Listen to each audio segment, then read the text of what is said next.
Robin DiAngelo, Love Robin DiAngelo. are you familiar with this woman, Daniel? She's the one who keeps calling me fragile for being white. Yeah, she's Robin DiAngelo, female gigolo. She's been out there on the podcast circuit talking about comedy. And it is wild what she says. Like that guy that we were talking about last week. She's doing interviews with this guy. So the thing is, Robin DiAngelo, she thinks that she could take her system where it's like, and apply it to anything. Just like the blogs do, where she goes, all you need to know is that white people are racist. You look at a black person, you go, ugh. Like that's how you walk through life. And every single thing anyone does can be looked through this tiny little lens of her, like, I'm racist because I'm like an upper class fucking liberal that never been in a fucking garage with the boys. Yeah, who literally just makes all this money telling other white people I'm racist. These fucking people. But I said, do whatever you want. You want to go on your Chairs Are Racist campaign. You want to go and say, now you got to get involved in comedy. Maybe the least funny person in the history of the world has a lot to say about what's going on with comedy. A lot of opinions on comedy. These people are out of their minds. Let's hear what Robin has to say. Well, this is the guy first. Told a racist joke, sat in the audience at a comedy club and heard racist jokes. As a Jew, you know, the jokes were fine if they were about other people, but the minute someone made a joke about a Jew, it was offensive. Because you're a fucking loser. Also, essentially what that person's saying is, let's segregate comedy clubs. 100%. We only have Jews can perform for other Jews, whites can perform for whites, and like, you know, men perform for men, women, and just like super intersectionally segregated. No one will get offended. Problems. Well, this guy's having a big, you know, he has to ask the leader, Robin DiAngelo. He goes, what do we do when they're in this scenario? Because I was at a club and you go, for starters, before Robin even says her stupid parts, most groups don't feel like that. When I do my Jewish jokes, the Orthodox people like it the most. Yeah, for Guess sure. what? I do a full like 3-4 minute thing on like Indians and Tamils. Guess who's laughing the hardest? The Indians and Tamils. Yeah. All the white people who go, what the fuck's a Tamil? Yeah, because they like it. People like when you make fun of their thing. They go, oh, that's my dad. That's all my aunt. Yeah. Everyone, like when it's done well, obviously, like, yeah. Or that's me. You go like, I do the thing. I was doing like black people I was doing this joke where it's not even like a big thing, but I'm like, girls like, oh, I'm almost there. And it's like girls like almost about to come. And I go, they're lying, like the way that your black friend says he's almost to your house. He hasn't left. It's just like a little thing. Black people laugh more because they actually know culturally. White people like Robin DiAngelo will go, what? What's that? Whoa. Black people show up later and you go. Because black people, if anything, are early for stuff. And you go, yeah, because you don't know any. Yeah. These friggin' Would you say she grinds your gears? I love her. Would you say she grinds your gears? Not really. I kind of like it almost. Yeah. I think I don't know. I don't know if it grinds my gears or makes me laugh. I think it makes me laugh. You know, it's like I didn't, and suddenly that comedian might not have been found funny anymore. How does one cope with that? Because you're lying. You're lying. How do one cope with? How do I cope with that? Yeah, he's saying he's at the show and he goes, how do I cope with the fact that I'm in a comedy club and I thought the comedian was really funny? Then he made fun of me and now he's the least funny person in the world. How do I cope with being a fragile dork? Yeah, don't go to comedy. So comedy Here we go. is, I think it's an excuse to get to be racist, right? Like irony. And I think TV shows like Family Guy and South Park and maybe a little bit The Simpsons, right, allowed white people to be racist self-consciously, right? Like, I know I'm being racist, and therefore it doesn't count and it's okay. So this is Robin DiAngelo's limited understanding of comedy, which is the most limited understanding. And you go, can you imagine any other thing where, you know how these kind of people will say, hey, how could you speak on a black person's experience? But they have no problem telling men, like, this is why you're toxic and this. And you go, oh, but you can speak on men. And she goes, so you go, you're not allowed to speak on, so no one can understand anyone else's experience. But you, the least funny person in the world, who has no history of doing comedy, thinks you can speak on comedy? Yeah, of course. Can you imagine me being like, walking into you walk into an astrophysicist office and you go, Nah. Yeah. Racist. Yeah, you're wrong. No. He goes, I'm You studying this forever. And going, yeah. So to I'm start, an expert on anti-racism. there are a million different ways that jokes about race can be funny. Talk about people that like to talk about intersectionality that understand legitimately none of them. Like Scott Adams tries, he has a theory that there's these 6 or 7 things that every great joke contains at least 3 of them. Mm-hmm. One of them could be cuteness, for example. So meanness can be one of them. Relatability can be one of them. So one of the ways you're doing like jokes is they go, oh, fuck, that's so true. One of them is, yes, irony, which she is describing when she says this self-awareness aspect. Mm-hmm. She's talking about, she's actually mixing up 2 things because she's pretending that that's the meanness component. And she's really referring to the irony component where you go, you're saying this and it's like the joke is that you're saying it because it's ironic. Yeah. And that can even be 2 different types because that could be you're ironic because you're like, I'm parodying a certain person, or it can be ironic because it's so shocking and it's on fucking another concept. So the legitimate. I would love to see her in the audience of fucking Dice. I would love that. Wouldn't that be amazing? He goes, you fucking hoe. And so when you say, now you say it's an excuse to be mean. Okay. So what if a person's making fun of his dog? Is that an excuse to be mean? What if a black person's making fun of a white child, a child? Yeah. So when you say it's an excuse to be racist, by that logic, all comedy is an excuse to be mean. And then anytime a white person's mean to anyone, it's racist or sexist. Is what she really means. Essentially, yeah. She goes, anytime you do anything that isn't uplifting the person, it's racist and sexist. Mm-hmm. So but you're uplifting's not funny. And it's just like, from a logical standpoint, none of this holds up. Yeah. I mean, also just go to a show where everybody's uplifting everybody and see how many times you laugh at the uplifting comedy hour. Yeah. Like, that's just not comedy. Well, comedy has to be a little bit mean. And it doesn't, and a lot of jokes do, but there's also a balance even in that. Like when you take roasts, for example, right? You know when roasts get like too chummy? Mm-hmm. When everything's too chummy, it's like, it's gross to watch, right? Yeah. When people are like pretending they're making fun of each other, but they're actually just like talking about how great they are. Yeah. Chummy, when it's really chummy, it's kind of gross to watch, right? Because they're being too delicate and blah, blah, blah. And then the other side of it is when they're not friends and they're just being mean. I don't like really watching that either. No. Like you're like, this, it just kind of. Definitely the super mean where you go like. What you want is people that are friends being mean. Yes. So there's an equilibrium of like how much.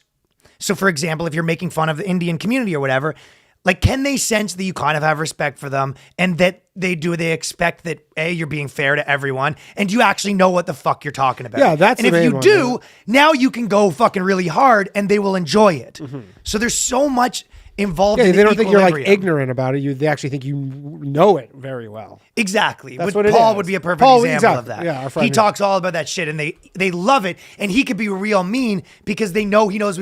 Schultz is like that. Like so many of those people, when he does like other races, they're so stoked to hear it because they're like, fuck, this white boy gets our shit. He gets our shit. Exactly. He's like, he knows what. Yes.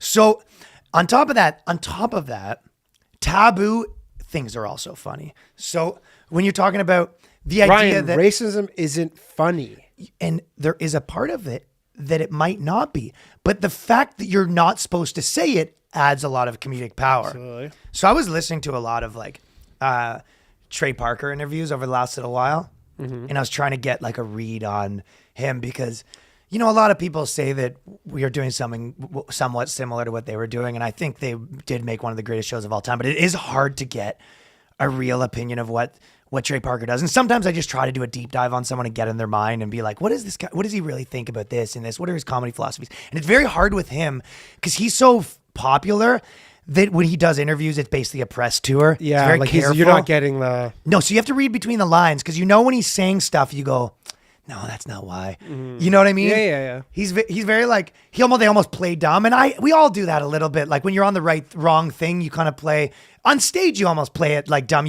When really podcast. It's like you go a little like G shucks, kind of like, oh, is that what I said? Yeah. So it's hard to get what you he almost said. make them say what your point was, and you go, oh, really? I was saying that. It's weird. It's weird that you're saying that. Yeah. I mean, I guess I was saying that. It's weird that you arrived at that, though. Yeah. It is totally that.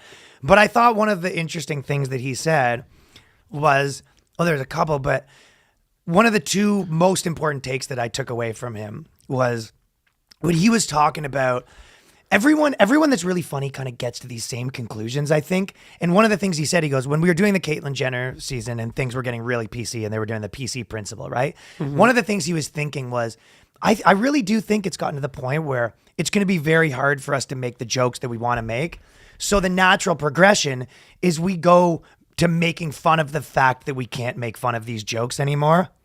So we can't make these jokes anymore. So it really is, when Robin DiAngelo comes at you and these people, they go, you're not allowed to do that. They think they could stop you, but really all that happens is now you make fun of her. Because she goes, you can't do that or you're racist.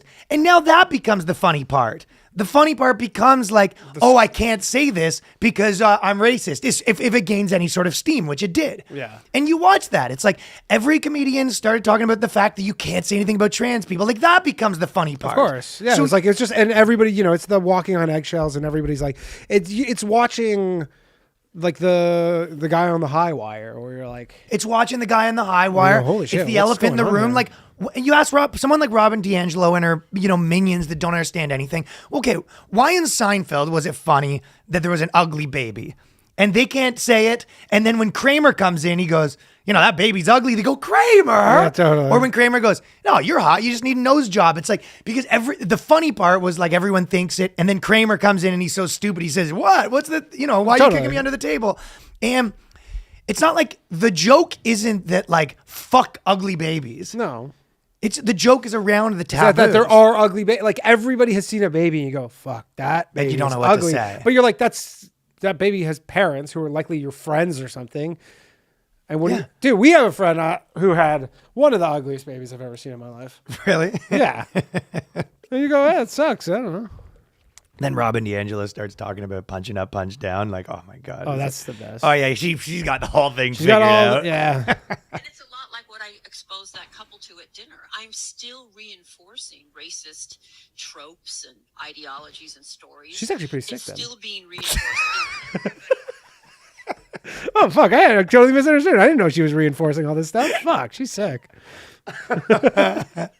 Robin DiAngelo admits that Robin DiAngelo admits she's reinforcing. Dude, can you imagine anyone that's like, where's the world come? When that old, like speaking of South Park, there was that old thing where they said that everyone's becoming their Jewish mother. Yeah. Robin DiAngelo, imagine being like a college kid and being like, yo, this lady's so fucking sick. And it's like, what does she look like? Legit dictionary definition of a librarian. Yeah, totally. And she goes, old, stupid bitch with gray hair and friggin' librarian glasses. Yeah. Has a lot to tell you about like what you shouldn't do. Yeah, only scolds you. All that she does is tell you to keep it down and put the books back from where you took them. Yeah. Go, thanks, Robin. Imagine being 16 and being like, she's so friggin' sick. She's so fucking sick. She's fucking dumb dork.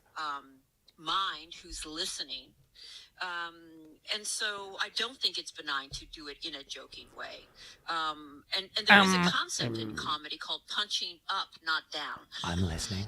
So, you want to punch up, there's very different power dynamics, and it doesn't hurt in the same way. It doesn't invoke a deep, centuries-long history of oppression. None of that's relevant on whether it's funny or not. No. It's like they're so close to understanding punching up and punching down, but you have no fucking clue. Like, you're right. Robin DiAngelo, on the base level, if I am in jail, let's say I'm a white guy in jail, showed up the first day, and 25 Mexican guys surround me and they're about to kill me.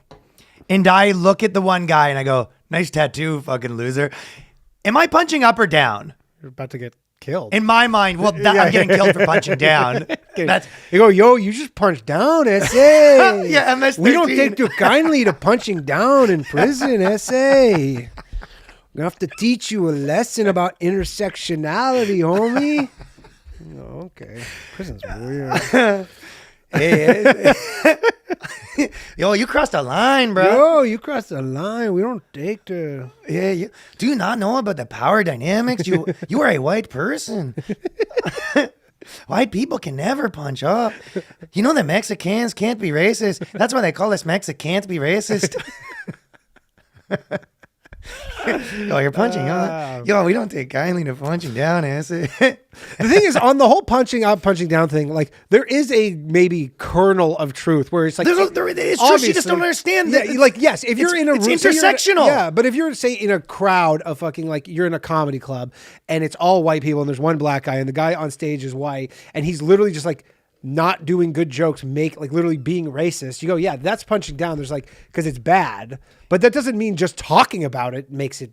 Like talking about black people is all of a sudden punching down, which is what she essentially thinks. Yeah. She goes, you can't even like reference it. Dude, there's obviously scenarios. Everyone's been with their girlfriend where they make fun of her in a way that makes her laugh. Yes. So every time I make, and you're a man and so every time you make fun of your chick and she laughs or vice versa, or I guess vice versa would be fine by her standard, but every time you make fun of your chick, if she's not white, every single time you make fun of her, it's like she's laughing. I wonder what because she's like obviously a rich white woman. So fuck yeah. So can I make fun of you? No, because yes, you no. Would making fun of her because she's a woman. Because she doesn't understand all of those things are a factor. Mm-hmm. Yes, a homeless guy, saying something to like Obama is obviously punching up. Barack Obama? Yeah, Malika. Oh. But in her world of intersectionality, she's like, we understand that all of these things make you, whether your gender, your race, your sexuality, all of these things contribute to make who you are. But we only recognize 5 of them. Yeah. We don't recognize, but except sometimes we do. When we're talking about sexuality, we actually do recommend who's higher in a position of power. But jokes' position of power doesn't matter anymore, apparently. No. So importantly, we've all been to the comedy clubs that you would think she would like. Like we've been to the comedy shows where you go, you know who would love this? Rob and DiAngelo. You know who wouldn't love this? Everyone else. The other thing that these people don't understand how much of the problem they are, because the idea is we said, and this is the other thing that Trey Parker said, the second thing that I wanted to like reference, just because I've been doing these like little deep dives on things, and a lot of it is, trying to bring these nuggets back here.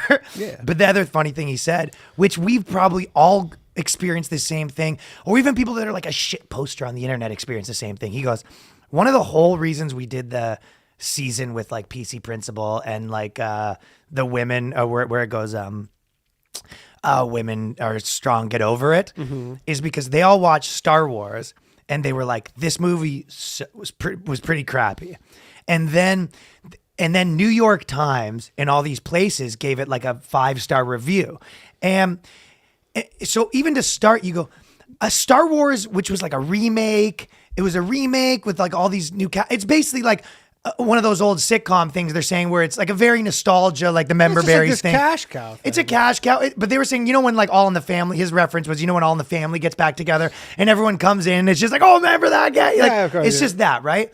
And you go, it's a derivative show.